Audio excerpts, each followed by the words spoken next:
Hi everybody, it's Liza from Liza's Paper Passion.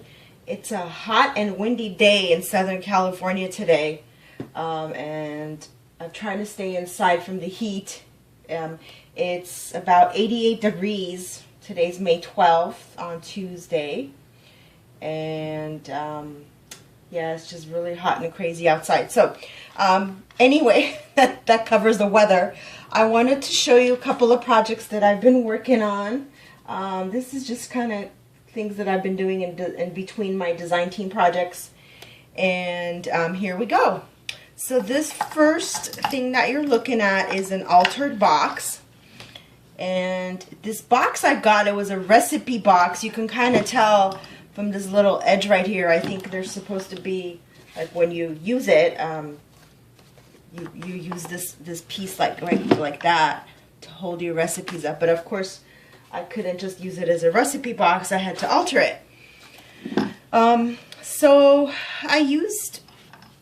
I'm not going to go through the details of what I did because we all, I'm sure, know how to alter boxes. But I used this really pretty paper from Hobby Lobby, and I used some of my favorite modeling cream with some stencils, and that kind of was the theme all the way around. And on top I made a beautiful ribbon flower using my tutorial. And on top of that I put this frame. It was one of those frames from Michael's, and I inked it with alcohol ink. That way it kind of took on the patina of like a metal.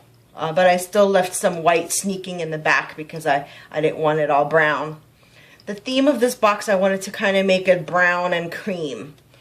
And then I put some Prima flowers all around inside the frame, and this button that I got a long time ago that I've been hoarding. And let's see, what else did I do? I put this wedding applique right there, and I again used alcohol ink. I really like using alcohol ink to make things like more brown and kind of steampunky. And then this is a flower from Miriam's crafting blog, and with a pearl. And then I I crinkled some, I make seam binding now. I crinkled some seam binding that's right there. I really like that look. And then I'm going to set this down to show you the front part. I used one of those Tim Holtz clasps, I think they call them. Where you hang jewelry and things from it. So I have one real quick to show you. One of these. I used one of these. Ooh, where's the camera? Right there. And I glued the end of it to under one of my flowers right here to hide it. And then I hung this giant key. I forgot who gave me this key, but I love it, and I've been kind of keeping it, not sure, because I don't make huge projects, but I thought it would be the perfect closure for this box because it dangles over the box perfectly. And then I just used some of these medals that I got from my stash, and I think these are those Artie cakes from Michael's. And I really like it. I was going to originally put a closure on this box right here. I was going to put a closure right there, but I really like how the keys and the key and the dangles hang down, and it kind of closes the box. And then the feet of it, I used these feet that I ordered from Miriam at Miriam's crafting blog. I like these feet so much better than the Tim Holtz ones. They're more reasonably priced, and they just add such an elegant look to the project. And I really wanted my box to have feet. So inside, open it up.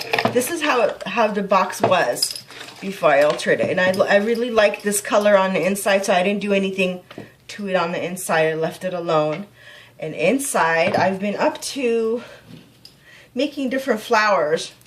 I'm going to put that aside for now. So I made this flower, and it's from the crochet trim, and just different goodies inside. And I make a lot of flowers because I use them on different projects, and I figured I start this little box with flowers just so that I know my special flowers go in there. That's another flower. That's with the doilies that I have that I'm selling. They look like this, and you can make them like that. So that's another one. Here's another flower that I made that has those beads inside of it. And here's another one. I think I showed this one on a tutorial when I made the tutorial, but I really like that color on the white. And here's a little bitty flower with some petals in the back of a doily. I think I've showed you guys this one before, but since I'm showing you my special flower box, I might as well show you all the flowers inside of it. This is one of my favorite ones. This is the doily cupcake that I saw a tutorial. I think Doreen made it on her channel. And I think I've showed this one too before. I liked the little dangles that I added on the side. It's kind of a 3D. And here's another one I made from ribbon. I like making these flowers of all different levels. Some are simple. It's like my peach on lighter peach flower. Well, let's see. I guess this fell off of something. So those are my flowers. They go back in their special box. And then I made this. I'm going to go ahead and put this and see how everything just kind of falls and closes the box. I love that. Okay, I'm going to put this in the back. Then I made this altered wooden spool. I always confuse between bobbin and spool, but this is a wooden spool. And I had a lot of fun altering this, starting from the top. And what I do for these middle things, from Daiso, I discovered these guys. They're called strap findings. And they have them in different colors, but I like this one. And the one I used in my project was a gold one. So basically, I might do a tutorial on it, although probably the tutorial's done. But this is something similar to what I use. It's just, oops, it's a gold one. And all I did is, let me grab one real quick and show you, because it's super simple. Okay, this one's for a bobbin. Well, this one might work. So let's just say I want to order this, alter this spool. So I just took this and stuck it underneath and just looped it all the way up. You might need to poke it with something to get it up. And see, it kind of like the smaller spools, this thing stops at where the spool meets the bottom. So then all you have to do is, even if you just glue it down, and then you start adding things from that little clasp right there. And then you can alter the top. But anyway, I kind of went off on a tangent, but that's how I did this one. And then the bottom part, I just went to town dangling things from it. I have lace on there. I have this little ribbon pearl trim that I sewed by hand.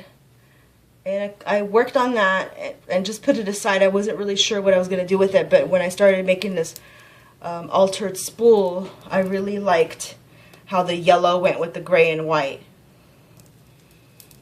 I just started adding a bunch of stuff to it. So that's how it looks. Hope you could see that. So let's see, what else have I been up to? I think I've showed you this pin cushion before. It wasn't altered. It was a bunt pan. It looked like this before. This one just has buttons on it. And I sprayed it and altered it. And it's now a tomato pin cushion, which I love for these pins that I made, stick pins. So that was very fun to do. And it's just something that you can put in front of you or use it as a gift. And the last thing I want to show you is this altered mason jar. And I'm not sure if I showed this to you already, because I think I showed you something else. But if I have showed it to you already, forgive me. But I couldn't pass the chance of showing it to you if I haven't shown it to you. Hopefully that made sense. But anyway, this is a from here to here is a wooden bobbin spool. See, here we go again. I don't know what to call it. Bobbin, we'll call it. And it came off of something that I had for Christmas time, and I'm not sure what it was. I think it held something up, but I painted it, and then I was altering this mason jar, and I glued it on top of that wood bobbin piece. So that was a lot of fun to do. I was originally going to put a pincushion on top of that, but decided not to and just put this pretty doily flower that I had made. Don't you just love that flower? I love it. So then I altered the jar itself. Nothing fancy, just plain. I was planning to put some more bling on it, but sometimes, you know, you just have to leave things be and not add too much to it.